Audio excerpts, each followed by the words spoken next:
Hello, কি অবস্থা সবার? আমরা অনেক সময় জানি না আমাদের এনআইডি কার্ড দিয়ে রেজিস্ট্রেশনকৃত সিম কার্ড অন্য কেউ ব্যবহার করছে কিনা, বা সহজ ভাষায় বলতে গেলে আমার আইডেন্টিটি ব্যবহার করে অন্য কেউ সিম কার্ড চালাচ্ছে কিনা। অনেক সময় আমরা বাজারে বিভিন্ন মার্কেট থেকে সিম কোম্পানির লোকজন থেকে বিভিন্ন অফার এবং সুবিধার জন্য সিম ক্রয় করে থাকি। এর মধ্যে কিছু সংখ্যক অসাধু ব্যক্তি নিজের সামান্য পরিমাণ লাভের জন্য আমি যখন তাদের থেকে সিম ক্রয় করতে যাই, আমার নামে একটি সিমের জায়গায় একাধিক সিম রেজিস্ট্রেশন করে ফেলে এবং সেখান থেকে একটি সিম আমাকে দেয় আর একটি সিম সে রেখে দিবে এবং পরে অন্য কোনো ব্যক্তিকে তার সুবিধার জন্য বা তার সামান্য লাভের জন্য দিয়ে দিবে। এখন ধরুন ওই ব্যক্তি যদি আপনার নামে রেজিস্ট্রেশনকৃত সিমটি ব্যবহার করে কোনো ধরনের অপরাধ করে, তখন আপনি হয়ে যাবেন ওই অপরাধের আসামি। এরপর যদি আপনাকে আইন শৃঙ্খলা বাহিনী যদি তুলে নিয়ে যায়, তখন আপনাকে অনেক হ্যাসেল পোহাতে হবে। তো এই সমস্যা থেকে বাঁচার জন্য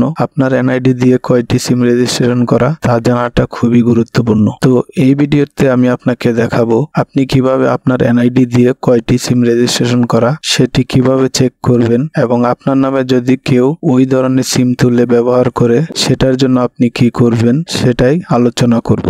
আপনার এনআইডি দিয়ে কোন কোন সিম রেজিস্ট্রেশন করা সেটি চেক করার জন্য প্রথমে আপনার ফোনের ডায়াল অপশনে যেতে হবে। এক্ষেত্রে বলে রাখি, আপনি যে কোনো ফোন দিয়ে বা যে কোনো কোম্পানির সিম কার্ড দিয়ে এটি চেক করতে পারেন।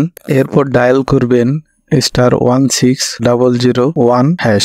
এরপর এখানে দেখাবে to know your biometric registered numbers, dial last 4 digit of your NID, other ID and send. এখানে আপনার এনআইডি কার্ডের লাস্ট 4টি সংখ্যা দিতে হবে এবং সেন্ড করতে হবে। আমি এখানে আমার এনআইডি কার্ডের 4টি সংখ্যা দিয়ে দিচ্ছি এবং সেন্ডে ক্লিক করছি। এরপর এখান থেকে তাৎক্ষণিক একটি ফিরতি মেসেজ আসবে এবং সেখানে আপনার এনআইডিতে কয়টি সিম রেজিস্ট্রেশন করা সেটি জানিয়ে দেওয়া হবে। তো এখানে আমি দেখতে পাচ্ছি আমার এনআইডি দিয়ে মোট 9টি সিম রেজিস্ট্রেশন করা। আরও দেখতে পাচ্ছি এখানে কি কি সিম আমার নামে রেজিস্ট্রেশন করা আছে। তো এখন বলবো আপনার নামে যদি কেউ ওই ধরনের সিম তুলে ব্যবহার করে সেক্ষেত্রে আপনি কি করবেন। এর জন্য আপনি যে কোম্পানির সিমটি বন্ধ করতে চান সেটির কাস্টমার কেয়ারে অভিযোগ করতে হবে এবং আপনার সাথে আপনার অরিজিনাল এনআইডি কার্ড নিয়ে যেতে হবে এবং তাদের দেখাতে হবে। তখন কাস্টমার কেয়ার থেকে যাচাই বাছাই করে ওই সিমটি বন্ধ করে দেওয়া হবে। তো এই ছিল আজকের ভিডিও। যদি ভিডিওটি ভালো লেগে থাকে তাহলে ভিডিওটিতে একটি লাইক দিতে পারেন, এবং এরকম আরো ভিডিও দেখতে চাইলে বা আমার চ্যানেলটিকে সাপোর্ট করতে চাইলে চ্যানেলটিকে সাবস্ক্রাইব করতে পারেন। ধন্যবাদ।